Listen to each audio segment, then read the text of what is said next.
Oke, teman-teman, kita akan belajar lagi sekarang tentang working deeper into arguments. Jadi, mungkin teman-teman ada yang masih bingung ya soal AREL, soal MOSI, soal gimana sih caranya bikin argumen, gitu. Oke, sekarang pertama-tama kita perlu membaca motionnya dengan hati-hati. Kalau ada kata-kata yang nggak dipahami, silakan browsing dulu. Nah, berikutnya, setelah kita baca motionnya, kita paham apa maksudnya, kita memilih mana keyword yang akan digunakan untuk didefinisikan. Misalnya kalau yang kayak kemarin itu mandatory, terus kemudian drug users, drug test, kayak gitu, oke? Aku percaya teman-teman waktu definisi ini udah nggak kesulitan lagi, tapi nanti kalau ada kesulitan bisa japri aku. Nah, berikutnya kita akan mulai bikin argumen. Tapi pertama-tama kita sebelum membuat argumen, kita akan identifikasi siapa aja aktor. Aktor ini adalah pemeran-pemeran atau pihak-pihak yang terlibat dalam mosi itu. Nah, contoh misalnya untuk yang motion kemarin ya, ada misalnya yang akan terlibat dengan drug test itu adalah orang tua atau siswa, bisa juga guru, bisa juga kepala sekolah, banyak kan? Nah, kalian di list aja siapa aja. Habis itu kita tentukan most vulnerable actor atau pihak yang paling rentan atau paling terpengaruh oleh mosi tersebut. Nah, jadi tujuan dari debat itu adalah kalian harus memperjuangkan hak-hak atau kalian harus membela para most vulnerable actor ini. Pihak ini bebas kalian mau milihnya siapa, tapi pastikan bahwa memang dia yang paling rentan gitu, karena dia yang terkena dampak paling banyak. Nah, kalian bisa milih apakah itu orang tua, apakah itu siswa, apakah itu guru. Pihak ini juga bisa kalian persempit lagi, misalnya kalian udah menentukan most vulnerable actor-nya itu siswa. Kalian bisa disempitin lagi jadi siswa yang kayak gimana? Siswa dengan disabilitas mungkin, atau siswa yang datang dari tingkat ekonomi rendah mungkin, atau siswa perempuan, atau siswa laki-laki, atau siswa dengan agama ini, siswa dari ras ini, misalnya kayak gitu. Dikondisikan saja dengan mosi yang kalian terima. Mana yang paling dampaknya paling banyak kena ke mereka gitu. Nah, berikutnya setelah kalian mengidentifikasi siapa saja aktornya, kita akan mengidentifikasi dari perspektif. Perspektif itu adalah dari sisi mana argumen kalian dibawa. Bisa dari sisi ekonomi, bisa dari sisi lingkungan, dari politik, sosial, dari hak asasi manusia. Kalian harus baca-baca lagi ya, tapi soal hak asasi manusia, atau dari sisi justice atau keadilan. Nah, setelah kalian udah ngelis siapa aktor-aktornya, siapa most vulnerable actor-nya, kemudian dari sisi perspektif mana kalian ingin melihatnya, kita tinggal menggabungkan dua hal itu, antara most vulnerable actor dengan perspektif yang dipilih. Buat argumennya yang membela hak atau kewajiban yang harusnya dimiliki oleh most vulnerable actor, tapi itu terhambat. Dan jangan pilih argumen yang justru berlawanan dengan mosi kalian. Nah, contohnya, kita punya suatu mosi di sini. This house believe that homework. Oke, aku akan pakai ini. Oh, wait. Nah, this house believe that homework does more harm than good. Dewan ini percaya bahwa tugas rumah atau PR itu lebih banyak buruknya daripada baiknya. Dan kalian akan berbicara sebagai first speaker dari government team atau dari proposition team. Sama aja, government proposition itu sinonim. Nah, ini di sini kita cuma perlu membuat argumen yang mendukung bahwa iya betul loh kalau PR itu lebih banyak buruknya daripada baiknya. Jadi kita cuma perlu memberikan bukti bahwa PR itu buruk. Kalian nggak usah ngasih bukti bahwa PR itu iya ada baiknya sih, gitu nggak usah. Tapi keluarin aja buruknya gitu. Keluarin buruknya pemberian homework ini, yang itu bakalan sulit dibantah karena ya memang dia ada buruknya gitu. Nah, tapi yang perlu kalian perhatiin, di sini kita nggak perlu membuat mekanisme kayak kemarin. Kalau kemarin kita membuat mekanisme karena motionnya adalah this house will. Dewan ini akan, berarti dia akan membuat suatu kebijakan. Ketika membuat suatu kebijakan, kita akan memikirkan apa saja peraturan-peraturannya, sanksinya apa, diterapkan pada siapa, konsekuensinya gimana, ya kan? Tapi kalau this house believe that, itu cuma masalah percaya atau nggak percaya. Di sini, dewan ini atau kalian percaya bahwa bla bla bla bla bla. Kalian cuma perlu memberikan buktinya. Kalian nggak perlu memberikan solusi, kalian nggak perlu memberikan mekanisme, kalian nggak perlu memberikan peraturan bahwa, contoh, PR itu buruk, makanya dikurangi aja. Gitu nggak usah, jangan. Itu malah nanti berbalik menyerang ke kalian sendiri. Karena di sini posisinya kalian percaya bahwa PR itu lebih banyak dampak negatifnya. Kalian cukup memberikan contoh-contoh dari dampak negatif PR itu, oke? Nah, dengan mosi ini ya, this house believe that homework does more harm than good. Pertama, kita akan ngelis dulu siapa aktor-aktornya. Di sini, karena settingnya pasti di sekolah ya, dia pasti ada sekolah sebagai institusi. Habis itu ada parent atau orang tua, terus ada student pasti, dan ada teachers. Kemudian kita akan pilih most vulnerable actor-nya, yang paling terkena dampak paling banyak. Nah, di sini jelas dampak paling banyak dari homework itu adalah students. Nah, kita bisa mempersempit itu dengan cara, bisa mempersempit itu tapi opsional, nggak harus. Misalnya kan kamu milih working students, jadi menurut kalian yang paling terdampak itu adalah siswa yang lagi bekerja juga, atau siswa yang dari ekonomi rendah, atau siswa yang ikut extracurricular activities atau ekskul. Itu bebas sebenarnya, tapi mempersempit itu kalau menurut aku nggak terlalu aku sarankan, karena itu kayak terlalu membatasi gitu loh. Lebih baik kalian bicaranya dengan students general. Jadi, kenapa kok lebih baik yang general, maksudnya student secara umum? Karena pasti jumlahnya lebih banyak daripada kalian persempit. Dan itu akan memberikan kesan bahwa ya argumen kalian ini valid dan memang terdampak pada lebih banyak orang. Sehingga perlu diperhitungkan dengan lebih baik. Nah, terus kemudian dari sisi perspektifnya, kita akan pilih dari sisi akademi, sosial, keluarga. Aku tadi kepikirnya soalnya 3 ini. Kalau kalian kepikir hal yang lain, it's okay. Nah, kita udah milih aktornya siapa, kita udah milih most vulnerable actornya siapa, yaitu students. Kita sudah punya bayangan perspektifnya tuh pasti hubungannya sama akademik, sosial, sama keluarga. Kemudian kita akan bikin argumen. Teman-teman gini, ketika kita bikin argumen, pasti yang kepikiran tuh banyak banget. Argumennya, nanti mungkin ini, banyak banget. Tapi masalahnya gini, waktu kalian cuma 8 menit 20 detik, itu untuk menjelaskan dari awal introduction sampai ke penutup argumen. Nah, makanya di sini kita nggak bisa mengungkapkan semua argumen ini, kita cuma bisa memilih 1-2. 2 itu pun lumayan banyak juga kalau untuk first speaker. 1-2 argumen, dan itu kalian pilih mana yang paling kuat atau sulit untuk dibantah. Di sini kita akan menulis contoh-contoh argumennya ya. Misalnya tadi aku kepikirannya PR itu mengakibatkan stress to students. Habis itu aku mikir lagi kenapa ya kok PR itu banyak buruknya. Oh, PR itu dia berimbas buruk pada working kids. Working kids itu jadi gini, kan masih ada ya banyak malah siswa-siswa yang dia tuh di luar jam sekolah itu harus kerja, dan dia kalau nggak kerja, dia nggak bisa dapat uang, dia nggak bisa sekolah, kayak gitu.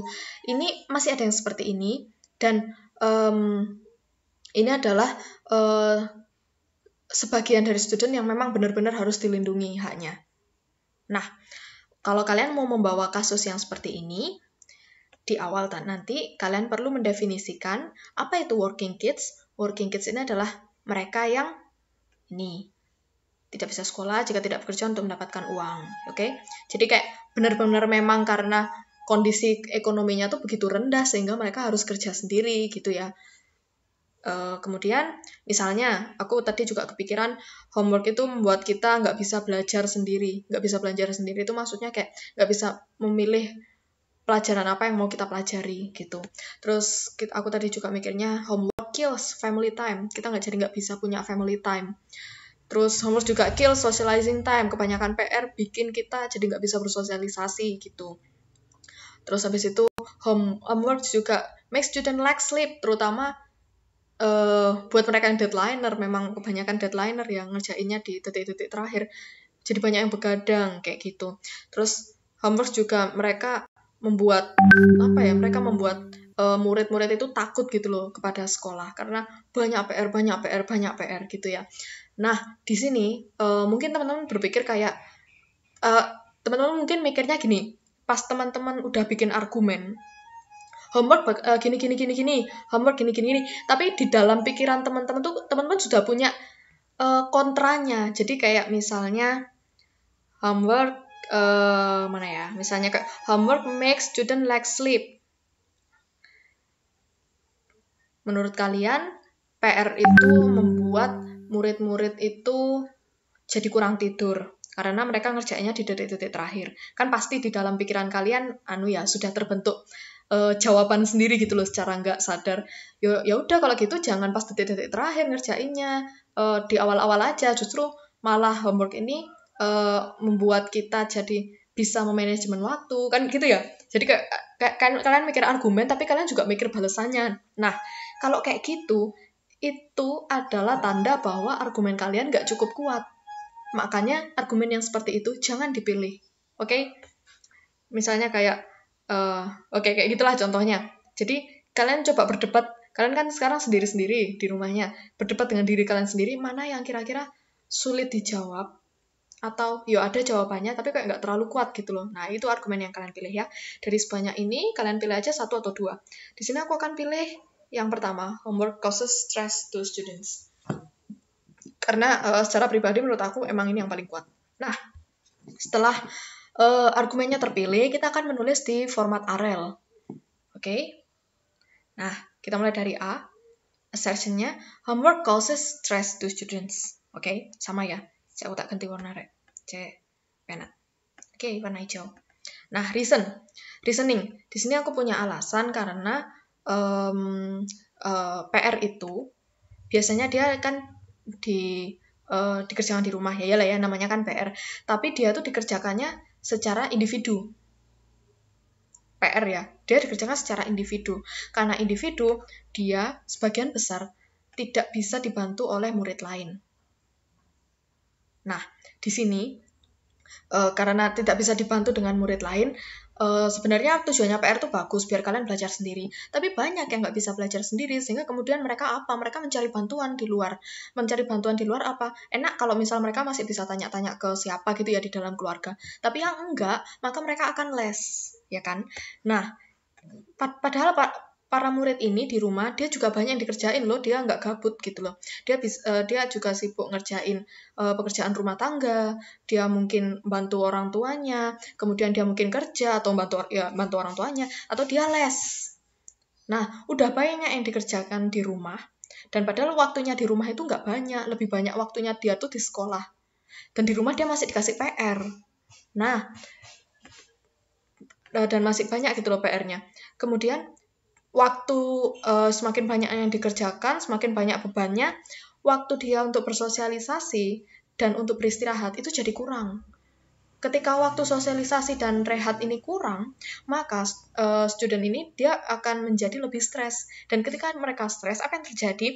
Ini malah menghambat mereka untuk bekerja untuk belajar dengan lebih baik. Dan ini malah menghambat mereka untuk berprestasi dengan lebih baik. Jadi yang terjadi adalah malah prestasi mereka itu nggak makin meningkat, tapi makin menurun. Kenapa? Kebanyakan beban, stres. This is why homework gives more harm than the good. Oke, itu reasoningnya. Nah, untuk example, aku akan ambil di luar negeri, di Finlandia. Kenapa kok aku ambil di Finlandia? Karena Finlandia ini emang dia terkenal, they have the best education system. Kemudian aku browsing lagi, kok bisa Finland itu punya best education system? Kemudian aku menemukan bahwa in Finland they don't rely, mereka tidak mereka tidak memberikan tes, ujian atau homework kayak gitu. Nah, mereka di sini ada bukti konkret di dunia nyata bahwa di sebuah negara sistem edukasi mereka itu nggak ada PR-nya, nggak ada ujiannya, tapi mereka punya title sebagai Best Education System. Kok bisa? Kemudian kita browsing-browsing lagi. Kenapa? Ternyata karena mereka tuh fokusnya bukan untuk cram more information to their students. Maksudnya itu adalah bukan untuk menjejali informasi-informasi baru kepada murid, enggak. Tapi mereka ini fokus untuk membuat sebuah environment, membuat sebuah lingkungan yang itu nyaman, supaya siswa-siswa itu bisa belajar secara holistik. Holistik itu berarti secara keseluruhan, nggak terpetak-petak kayak gitu. Nah, mereka fokus pada bagaimana caranya membuat lingkungan yang itu nggak stressful for students, so they can study by themselves. Nah, kemudian kalau kita mau lebih detail lagi, kita bisa menyebutkan apa saja yang mereka lakukan sehingga sistem mereka itu begitu bagus. Sistemnya adalah antara lain well-paid teachers. Jadi guru, mereka memberikan perhatian pada guru, bayaran atau gaji guru itu benar-benar layak gitu loh. And this is not the case in Indonesia, di mana banyak guru. Kalian juga harus cari informasi soal kondisi guru Indonesia sekarang ya. Banyak guru, terutama guru-guru yang bukan PNS itu mendapatkan bayaran di bawah standar. Padahal mereka tuh harus kerja, mereka harus gini, tapi bayarannya tuh nggak sesuai gitu loh. Dan ini pasti juga akan menurunkan performa guru. Guru jadi, ya mereka tetap ngajar, tapi mereka nggak memberikan lingkungan yang enak pada murid untuk punya motivasi belajar sendiri. Nah, di Finland mereka juga taking care of teachers' welfare. Mereka memperhatikan kesejahteraan guru. Jadi sebelum mereka fokus pada muridnya, mereka fokus pada gurunya. And this is what we don't have here in Indonesia, gitu, oke? Okay? Nah, terus di sana juga mereka punya plenty of recess time. Mereka punya banyak waktu istirahat di sana. Karena mereka paham ketika seorang murid itu masih di usia yang muda, bukan waktunya untuk terus dipacu gitu, bukan, tapi mereka memberikan environment-nya tuh yang baik. Ini adalah yang mereka lakukan dan itu udah terbukti hasilnya baik gitu loh di Finlandia. Terus mereka juga memberikan freedom for the students to study what they interested in. Nah, di sini kita udah punya reasoning-nya banyak, example-nya juga udah konkret. Kemudian kita tutup dengan and that's why homework causes more stress to student and it will help atau menghambat their performance in academic, and that's why in the government team we don't support giving homeworks to students. Jadi kayak gitu ya. Ya lumayan banyak. Kalau misalnya argumennya cukup banyak kayak gini, mungkin teman-teman cukup ambil satu argumen aja, it's enough. Oke, buat sekarang mungkin itu cukup. Teman-teman tolong nanti sore atau nanti malam tergantung kesepakatan di WhatsApp, kita akan coba demo atau kita akan coba simulasi debat sesungguhnya. Jadi teman-teman bakal di rumah teman-teman sendiri, silakan ambil pulpen dan kertas dan HP-nya mungkin fokus di grup WA. Aku akan ngasih mosi, aku akan ngasih waktu, misalnya ya selama 60 menit silakan teman-teman melakukan case building. Case building ini adalah teman-teman silakan browsing, silakan brainstorming, teman-teman silakan membuat atau ngereng-reng apa yang akan teman-teman katakan nanti selama 8 menit 20 detik dari mosi yang akan aku kasih. Dalam waktu 60 menit, nah kemudian silakan teman-teman rekam, dikirim ke grup WA, kayak voice note kayak biasanya. Ingat, durasi bicaranya maksimal 8 menit 20 detik. Dan itu adalah yang akan kita pakai untuk seleksi siapa saja yang akan mewakili sekolah ke tingkat provinsi. Oke, aku kayaknya itu aja dulu semuanya. Makasih teman-teman yang udah nonton. Silahkan persiapkan dirinya. Oke, thank you.